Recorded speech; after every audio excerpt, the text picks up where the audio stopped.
أعوذ بالله من الشيطان الرجيم بسم الله الرحمن الرحيم يا أيها الذين آمنوا اذكروا نعمة الله عليكم إذ جاءتكم جنود فأرسلنا عليهم ريحا وجنودا لم تروها وكان الله بما تعملون بصيرا. تاریخ کو بیان کرنے کا مقصد کہانی سنانا نہیں ہوتا، اور بلکہ یہ ہوتا ہے کہ تاریخ میں جو واقعات ہوئے ہیں ان سے عبرت اور سبق حاصل کرنا ہوتا ہے، اور تاریخ میں جو اچھے کریکٹر رہے ہیں ان کو فالو کرنا ہوتا ہے، اور جو برے کریکٹر رہے ہیں جنہوں نے اسلام کو نقصان پہنچایا ہے ان سے دوری اختیار کرنی ہوتی ہے، اور معیار مقرر کیا جاتا ہے کہ اچھائی کون سی تھی اور برائی کون سی تھی۔ قرآن نے بھی جگہ جگہ داستانیں بیان کی ہیں۔ قرآن کا ایک بہت بڑا حصہ داستانوں، کہانیوں اور ہسٹری پر مشتمل ہے۔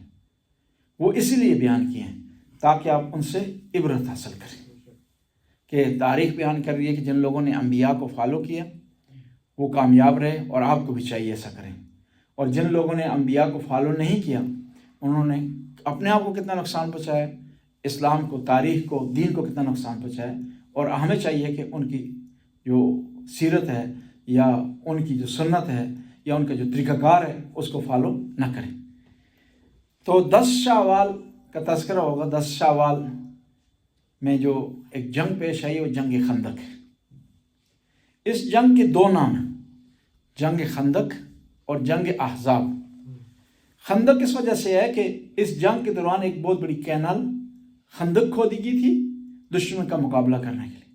احزاب اس لیے کہا جاتا ہے کہ یہودی اور کفار، ان کے تمام قبیلے، حزب کہتے ہیں گروہ کو، پارٹی کو، وہ مل کر اسلام کے خلاف آ گئے تھے، یعنی سارا کفر ایک طرف اکٹھا ہو گیا تھا، اس لیے اسے جنگ احزاب کہا جاتا ہے۔ اور جب آپ زیارت کے لیے جاتے ہیں مدینے میں تو وہاں پر جو 7 مساجد کا ایریا ہے، 7 مسجدوں کا ایریا ہے، وہ ایریا جنگ خندق کا ایریا ہے، وہ میدان تھا جنگ خندق کا میدان تھا۔ یہ جنگ جب پیغمبر پاک نے بنی نذیر کو، یہودیوں کے قبیلہ تھا، وہ روزانہ سازشیں کرتے تھے، روزانہ مسلمانوں کو تنگ کرتے تھے، ان سے معاہدہ ہوا، معاہدے کی خلاف ورزی کی، معاہدے میں طے ہوا تھا کہ خلاف ورزی جو بھی کرے گا مدینہ چھوڑ دیں، انہوں نے خلاف ورزی کی، پیغمبر نے انہیں نکال دیا۔ یہ آگے خیبر میں تو انہوں نے کیا کیا، ایک گروپ بھیجا، ایک ڈیلیگیشن بھیجا کفار مکہ کے پاس مسلمانوں کے خلاف بھڑکانے کے لیے، اور ایک تاریخی خیانت کی ہے یہودیوں نے وہاں پر۔ تاریخی خیانت یہ تھی کہ کفار مکہ نے ان سے پوچھا کہ بتائیں کہ ہم حق پر ہیں یا وہ حق پر ہیں، یعنی کون؟ محمد رسول اللہ اور مسلمان۔ تو یہودیوں نے وہاں خیانت کرتے ہوئے کہا کہ آپ حق پر ہیں، حالانکہ ان کو یہ کہنا چاہیے تھا، اگر منصف ہوتے نا، کہتے کہ آپ مشرک ہیں، وہ کم از کم مشرک نہیں ہیں، ہمارے مخالف ہیں، مخالف پارٹی، لیکن مشرک نہیں، آپ مشرک ہیں۔ لیکن تاریخی خیانت کرتے ہوئے انہوں نے کہا کہ آپ لوگ حق پر ہیں، اور وہاں سے گٹھ جوڑ بنا۔ یہودیوں نے ایک قبیلے کو یہ کہا کہ اگر آپ لوگ جنگ میں شرکت کریں گے مسلمانوں کے خلاف تو ہم پورے سال کی خیبر کی کھجوریں آپ کو دے دیں گے۔ یعنی یہودیوں کے تمام قبائل، کفار کے تمام قبائل اکٹھے ہو گئے ہیں، اور تاریخ میں ان کی تعداد بتائی ہے 2 طرح کی۔ بعض تاریخ نویسوں نے بتایا ہے کہ ان کی تعداد 10,000 تھی، بعض نے بتایا کہ ان کی تعداد 24,000 تھی، اور جو مدینہ کے اندر جو جنگجو تھے مسلمانوں کے، ان کی تعداد 3,000 تھی، یعنی کہاں 3,000 اور کہاں 10,000۔ اب پیغمبر گرامی نے صحابہ کو اکٹھا کیا تاکہ اتمام حجت کے لیے ان سے مشورہ لیا جائے۔ پیغمبر صحابہ کرام سے مشورہ اس لیے نہیں لیتے تھے کہ پیغمبر کو ان کے مشورے کی ضرورت تھی، پیغمبر اس لیے لیتے تھے، ایک تو اتمام حجت کے لیے، دوسری وجہ یہ تھی کہ ایک قانون بنا رہے تھے، ایک سسٹم بنا رہے تھے کہ آپ مسلمانوں کو کل کوئی ضرورت پڑے، اس قسم کی مشکل آن پڑے، اس قسم کی پرابلمز ہوں تو مشورے سے حل کیا جائے ان کو، مشورہ اس لیے تھا. اب مشورہ لیا رسول اللہ نے, صحابہ کرام نے مختلف مشورے دیا, ہر آدمی نے اپنے ذہن کے مطابق. جی جس کو مہارت حاصل تھی بھاگنے میں اس نے بھاگنے کا مشورہ دیا. جی جس کو لڑنے کی مہارت حاصل تھی لڑنے کا مشورہ دیا. سلمان فارسی نے انہوں نے مشورہ دیا کہ جب ہمارے ملک ایران میں دشمن کی تعداد دگنی تگنی ہو, بہت زیادہ تعداد ہو, تصور سے باہر ہو, تو ہم میدان میں نہیں نکلتے لڑنے کے لیے. ہم کیا کرتے ہیں, اپنے شہر کے ارد گرد خندق کھود دیتے. پیغمبر گرامی کو مشورہ پسند آیا, لیکن پیغمبر گرامی اللہ کے حکم کے منتظر تھے. جبرائیل نازل ہوئے اور انہوں نے تائید کی حضرت سلمان فارسی کی, کس کی, مشورے کی. اب خندق کھودی گئی, اور اس خندق کھودنے میں بھی بڑی جانفشانی کی ہے مسلمانوں نے. 3 دن تک بعد مسلمانوں نے کچھ نہیں کھایا. اور یہ خندق کا منظر تھا کہ پیغمبر کی مشہور حدیث ہے عمار یاسر سے متعلق, کہ عمار یاسر خندق کھود رہے تھے تو کسی نے ان کو ڈانٹا اور ان کو قتل کی دھمکی دی. روتے ہوئے پیغمبر کی بارگاہ میں حاضر ہے کہ یا رسول اللہ فلاں آدمی نے مجھے قتل کی دھمکی دی ہے. تو پیغمبر نے فرمایا گھبرانے کی ضرورت نہیں ہے عمار, تقتلک فئۃ الباغیہ, یہ تجھے قتل نہیں کر سکتے, تجھے ایک باغی گروہ قتل کرے گا. اور کہتے ہیں پیغمبر برابر کے شریک رہے خندق کھودنے میں مسلمانوں کے ساتھ. اور اس خندق کھودنے کے دوران بی بی فاطمہ الزہرا اور جو دوسری خواتین تھیں مسلمانوں کی, یہ کھانا پکا کر گھر سے لاتی رہی. وہ ذاکر بڑی پیاری بات کہتے ہیں نا, کہتے ہیں کہ خندق کھود رہے تھے, ان میں کچھ تنگ دل لوگ تھے جنہوں نے ایک جگہ سے تنگ خندق کھودی, تنگ خندق کھودی, اور اب وہ کفار تڑپ رہے ہیں کہ وہ کس طرح کراس کر سکیں. ان میں سے کوئی آدمی کراس نہ کر سکا. ایک آدمی تھا عمر ابن عبد الود, اس نے خندق کو کراس کیا, آ گیا. اب وہ انٹر ہوا ہے اور للکار رہا ہے, پیغمبر کے خیمے تک پہنچ گیا, بار بار للکار رہا ہے اور کہہ رہا ہے مسلمانوں تمہارا یہ عقیدہ ہے کہ مر جاؤ گے تو جنت میں چلے جاؤ گے, مارو گے تو جہنم میں بھیج دو گے, تو آؤ دونوں آفریں موجود ہیں.